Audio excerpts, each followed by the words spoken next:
he copied a bunch of stuff from the Macintosh to convert what it was to Windows. I don't want to open that door because computer nerds get mad at me. Bill Gates had an op-ed in the Washington Post on Tuesday. He said there should be a nationwide shutdown with no exception. Shut down every airplane, every airline, every bit of travel. Shut down everything. Says it would be more effective than having the states decide what should stay open or closed. Shut down I guess I don't know if you keep pharmacies open. But he said the nationwide shutdown should last at least 10 weeks. 2.5 months. Now, one of Bill Gates, the Bill and Melinda Gates Foundation's big efforts is fighting malaria. Does anybody know how that's going? Let me see if I still have that stat that I had yesterday, that screen grab on the number of deaths around. Yes, I just happen to have it here. My formerly nicotine thing is, if you missed this, worldwide deaths, worldwide, January 1st to March 25th of this year. So we're now on April 2nd, so this is missing a week worth of data, but basically the first 3 months of this year, there were we'll call it 22,000 deaths by coronavirus, malaria 228,000. 1 million deaths by hunger, 113,000 deaths seasonal flu. So I don't know what success the Gates Foundation has made fighting malaria. Still one of the 3 leading causes of death in developing countries. And the malaria fight, you know what it is? It's nuts. If you want to wipe out malaria, you need to get rid of Rachel Carson. But so Bill Gates, nationwide shutdown anywhere, everywhere, for 10 weeks. Not sustainable. Here's the political soundbite. David Fluff, this happened this morning on Fox News Rundown podcast. The co-host Dave Anthony here talking to Fluff. This is the guy that ran Obama's campaign in 2008. Question, in a traditional political sense, it'd be a killer for an incumbent president try to get reelected during a terrible economic time like this.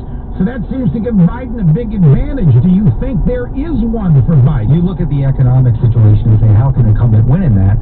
But, no one's blaming Trump for the pandemic, number one. I think if you can lay his crisis response at his feet and connect that to the economy, I do think that's some headwinds he's got to run into. But almost no matter what it happens, can Donald Trump win Wisconsin? Can he win Michigan? Can he win Pennsylvania? Can he win Florida? Sure, because his base is so solid, and I think he's going to turn out voters almost at a historical level on his behalf. So that makes him very dangerous if you're Joe Biden. So they know Biden doesn't really have a chance, even with all this going on. There's nobody to compare with Trump, just in terms of stage presence, daily presence, commanding leadership presence. At the briefing yesterday, Trump brought out a bunch of military people. Said, we're going to put the U.S. military in action, interdicting drugs coming into our country. I got people texting, what the hell is this? We're going to use the military for drug interdiction? I can't believe it. You know what my response was? This is excellent. This is Donald Trump showing he can handle any number of crises simultaneously. And the United States is not going to be crippled or shut down or taken advantage of. That's what he was saying. The Iranians also had a little bit of a threat for us. That was reported yesterday that Trump addressed in his briefing yesterday. And he made it clear that they had better not, and that's what he went after John Kerry on the Logan Act. He said the Iranians want to make a deal. They really want to make a deal. They want to redo that Iranian deal. They want to do it with him, but they're getting bad advice from John Kerry. I stood up and cheered. Who else would point this out? But he did. So Trump is demonstrating that none of this is too big for him, that none of this has him scared. And I'm just telling you, and David Fluff knows this, why I wanted you to hear the soundbite. There isn't anybody out there on the Democrat side. close to competing with us. One more bite before the break, and we'll come back and get started on the phones this morning on PMSNBC. Willie Geist co-hosting the Morning Joe program on that network. Had the co-founder and CEO of Axios, Jim Vandehei, or Vandehei.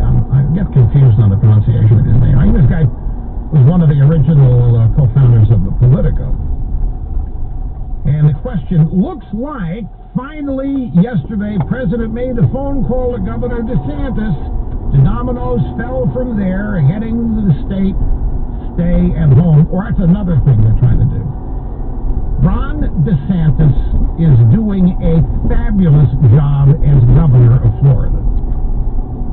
And he has approval numbers 60% and higher. They are trying to say he's nothing but a Donald Trump puppet. They're trying to position DeSantis as a know-nothing idiot who is a puppy dog following Trump around and does whatever Trump tells him to do whenever Trump tells him to do it. Because Trump praises DeSantis. It just so happens they're good friends. And it just so happens they're in the same political party. And it just so happens that Florida is an important state. And it just so happens that Trump likes DeSantis. DeSantis was a member of Congress. He was a friend with Trump. He's known Trump for a long, long time. And now they're trying to disparage DeSantis as nothing more than a puppet.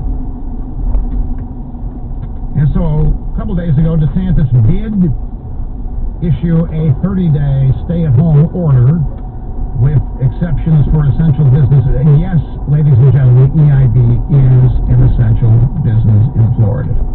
EIB must stay open. We are media. So here's Jim Vandehei, or Vandehei.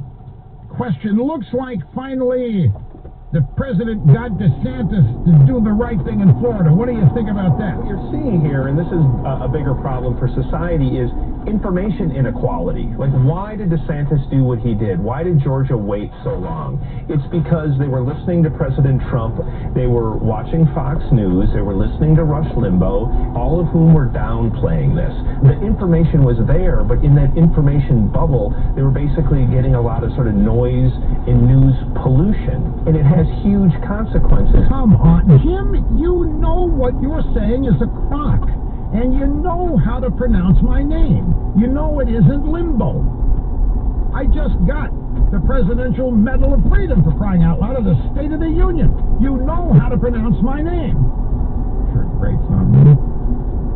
And he misspoke. He's talking about Florida. DeSantis is the governor. He said Georgia. DeSantis is the governor of Florida. So now they're blaming Fox News and listening to Rush Limbaugh as the reason why they're lagging behind in shutting down the economy. Information bubble, a lot of noise, news pollution. No, we're happening to focus on facts here. And, you know, I find it, I've never been a conventional wisdom guy. One thing that always amazes me is how every one of you people in journalism doesn't question a thing. Whatever the authorities say, you have this unending respect, and you never question them. You are the people who are supposed to speak truth to power, I thought. You're the people supposed to look at people in power and be curious about how they're using it. Now you just fall right in. And whatever they say their models say, whatever their commands, whatever their demands, you just flat out fall for all of it and repeat it. And the reason is, you think you are them. You think you are this administrative state. You're not needy anymore. You are the administrative state. You are in the same plane as these people, in the same group of elites. So you never question them. And those of us who do somehow are heretics. Heretics, for those of you in Rio Linda. Quick time out, gotta take a break. Phone calls next. Collecting the American way every day of the year. Rush on the EIB network. News Radio 920 and 104.7 FM.